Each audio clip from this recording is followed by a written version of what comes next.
Welcome you again in my class 8 based on mathematics.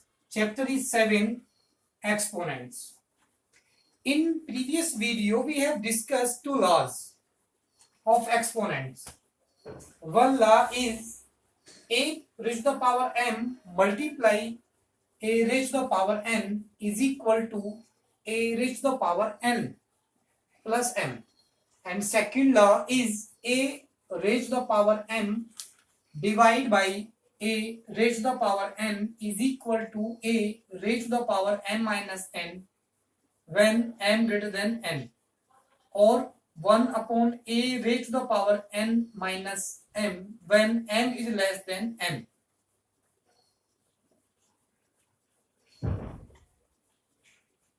एक example लेते हैं. Suppose 3 upon 5 whole power 4.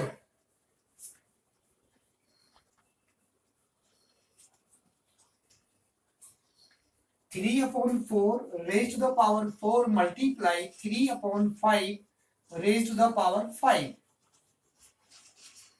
Then 3 upon 5 raised to the power 4. It means 3 upon 5 is multiplied 4 times. So 3 upon 5 multiply 3 upon 5 multiply 3 upon 5.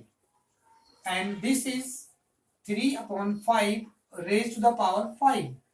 So इस value को हम 5 times multiply में लिखेंगे. 2 times, 3 times, 4 times and 5 times. So count all multiple values 1, 2, 3, 4, 5, 6, 7, 8, 9. It means 3 upon 5 raised to the power 9. So we can write this. अब आप इस example में देखते हैं कि अगर 3 upon 5 raised to the power 4 multiply 3 upon 5 raised to the power 5.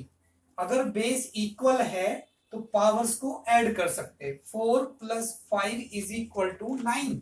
एक और एग्जांपल लेते हैं. Suppose minus 4 upon 3 raise to the power 2 multiply minus 4 upon 3 raise to the power 3.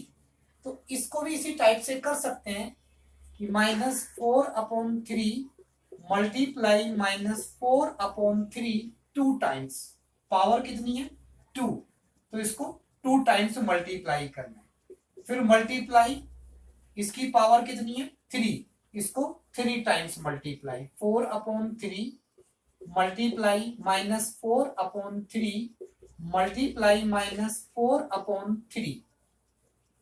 1, 2, 3, 4, 5. These are 5. 4 upon 3 raised to the power 5. अब एक इसका हर बार आपको multiply करने की जरूरत नहीं होगी. इसमें जब बेस इक्वल है, मैंने ऊपर बताया था आपको, अगर बेस इक्वल है तो पावर्स को ऐड कर सकते हैं. तो 2 प्लस 3 5. तो एक और ये ए क्या है? Any constant number. तो एक प्रॉपर्टी और लिख सकते हैं कि a upon b raised to the power m multiply a upon b raised to the power n. Here a is a integer. Here a upon b is a fraction. अगर fraction में भी है तभी हम इसी प्रॉपर्टी को follow कर सकते हैं. तो according to this we can write this m plus n. अगर बेस इक्वल है और मल्टीप्लाई में है तो पावर्स को ऐड कर सकते हैं.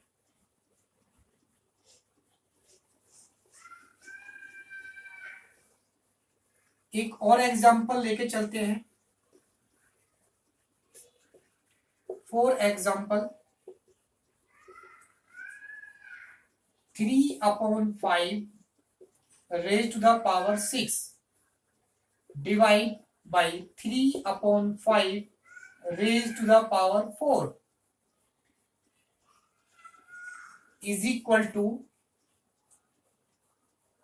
इसको हम कितनी बार लिख सकते हैं? 6 टाइम्स। और डिवाइड मीन्स फ्रैक्शन, तो ये 3/5 को 6 टाइम्स लिखना है। 3/5 मल्टीप्लाई 3/5 मल्टीप्लाई 3/5 मल्टीप्लाई 3/5 मल्टीप्लाई 3/5 और मल्टीप्लाई 3/5 डिवाइड 3/5 4 टाइम्स आपको लिखना है। 3/5 4 टाइम्स 3/5 मल्टीप्लाई 3/5 मल्टीप्लाई 3/5।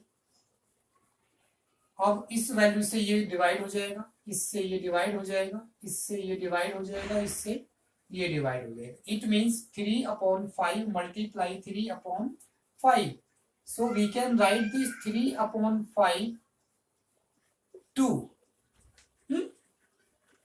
एक और एग्जांपल लेते हैं। Suppose 3/5 raise to the power 7 divide minus 3/5 raise to the power 4 is equal to, अब -3/5 कितनी बार आता है? 7 टाइम्स। पावर कितनी है? 7। जितनी पावर होगी उस वैल्यू को उतनी ही बार मल्टीप्लाई में लिखते हैं।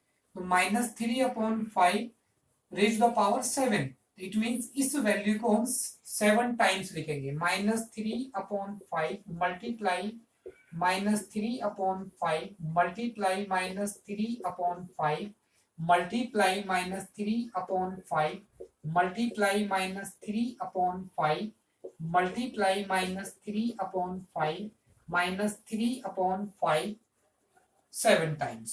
और डिवाइड में कितना है? -3/5 whole power 4। It means -3/5 multiply -3/5 4 times.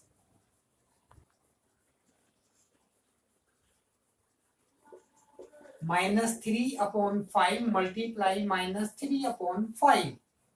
तो इस वैल्यू से ये डिवाइड हो जाएगा, इससे ये डिवाइड, इससे ये वैल्यू डिवाइड हो जाएगी, इससे ये डिवाइड।